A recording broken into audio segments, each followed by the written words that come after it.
Okay, I'm going to be making bone broth here, and I have a Ziploc bag that I put all of our beef bones and lamb bones, pork bones. You can do chicken bones if you want.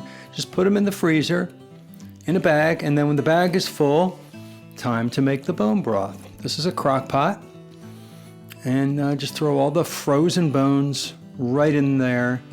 And then at my sink I have reverse osmosis water, which is highly filtrated water. It takes out every impurity, all the fluoride, everything.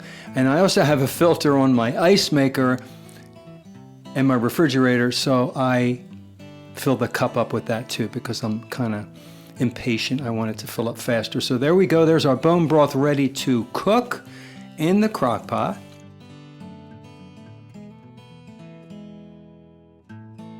We're going to take it outside. I put a little bit of salt in there, a little bit of Redmond real salt, and I also take Redmond Relight, which is electrolyte hydration, and I like to add that to the water because the reverse osmosis water pulls out everything, even a lot of the minerals. So I remineralize my water.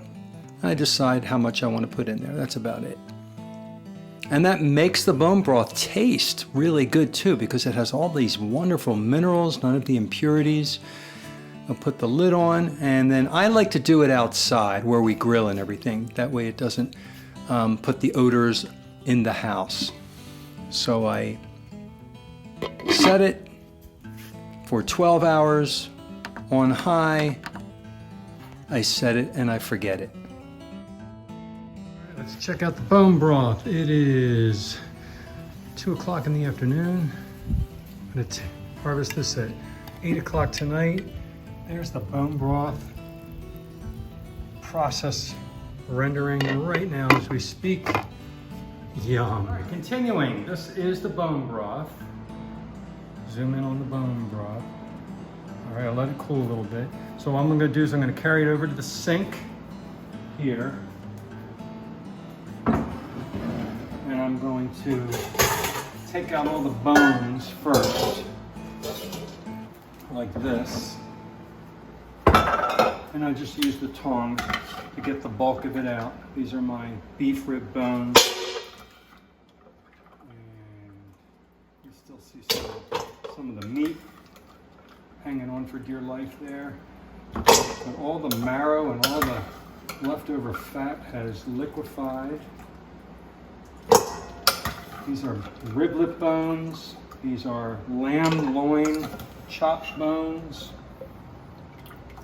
And the big ones, of course, are beef rib bones.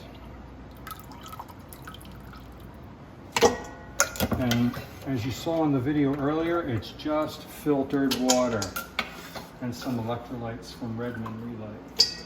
And I get most of the big stuff out. I didn't get them all.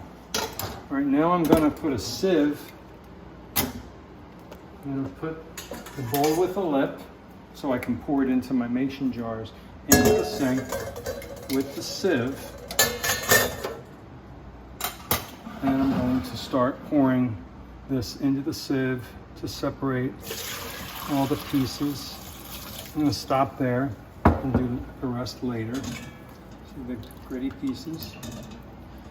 And then I take my mason jars.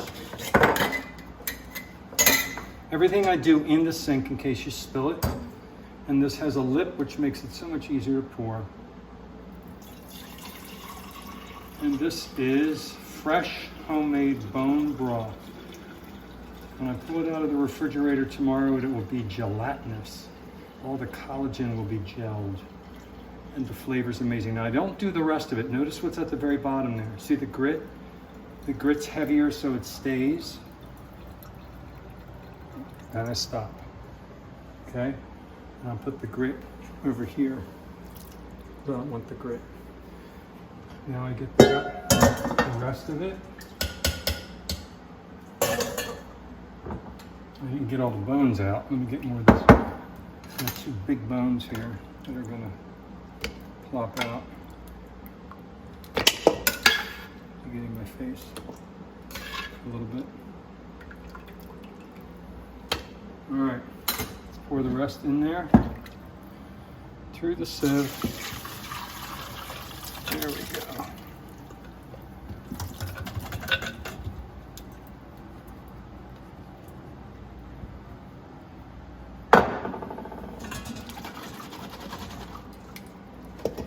And now I'll finish pouring into this jar and then go into my next jar.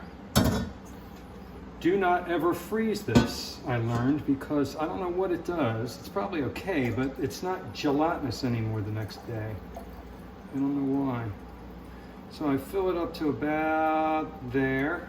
I'm gonna leave the lid off for an hour so it can cool down a lot more before I put the lid on. And I'll take the next jar. And what is this? Was an old pickle jar or something. And then I pour slowly. Because remember, at the end is going to be the grit. The grit comes from the bone.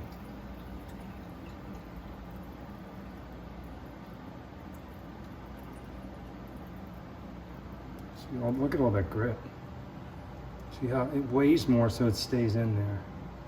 And I'll stop. Just dump this in here.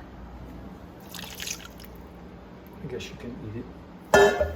So, I'm gonna get like 3 soups out of this and maybe 5 soups out of this for when I make my bone broth soup. All right.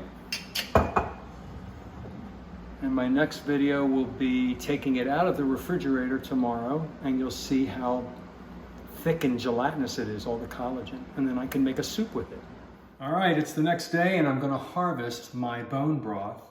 And so this is what it looks like. It was in the refrigerator overnight.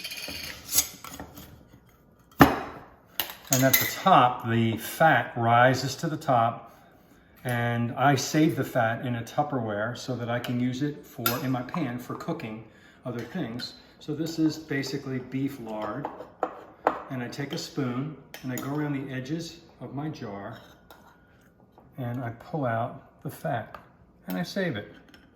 And I use it, I mean, everything gets used. See that? I'm gonna do this one now. I go around the edges with my spoon, and then I reach in and I just pull out the lard. It came from the bones, whatever was left on the meat that was stuck to the bones. And I don't know if you can see it. I'm gonna try to pull it up with a spoon in a second. How it's not just a liquid. This, look, it's a gelatin. That is pure collagen from the bones and the bone marrow. Okay, nothing like you can buy in a store. When you buy bone broth in a store, like Kettle and Fire, it's a liquid. And if you read the ingredients, it's celery juice, it's carrots, it's got all these things to season it, okay, but is there really bone broth in there? And to test it, you take that Kettle and Fire, put it in the refrigerator and see if it's a gel like this. Is it a gel? And it's not, which means it has no collagen. This is the best homemade bone broth. And what did it cost me? We used leftover bones. I put them in the crock pot. I added filtered water.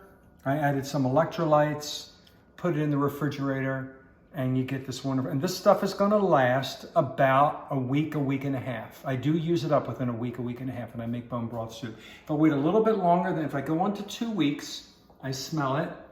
If you get any odor at all that it's starting to go bad, then you throw it out, because that does happen, okay? But a good 2 weeks, this will last, a week and a half, and you have wonderful bone broth to make anything with, and I make soup with it. All right, this is my reverse osmosis water filtration contraption under my sink that I installed myself. I bought it at Home Depot. It comes with an expansion tank here, okay? And it comes with the 3 different filters and the filter hanging on the wall there, as you can see it. And basically, I followed the directions. So simple to hook up. That's the waste right there. And I get reverse osmosis water. This is water that has all the fluoride, all of the chemicals, basically everything is completely eliminated from the water. And then when I make my water, I add Relight Hydration Electrolyte Powder. I remineralize my water, and it makes delicious water to make this bone broth or for my drinking water. This is the drinking water that I use. I fill it up with ice cold water and electrolytes from my reverse osmosis. I think it's worth the money. Okay, so one of the filters you change every 6 months. 2 of the filters you change once a year. The filters are about $20, $30. One of them is $40. Yes, it's expensive, but you're putting water in your body. You're drinking water. Everything you put in your body, you want to try to make sure that you know what you're putting in your body and it's clean.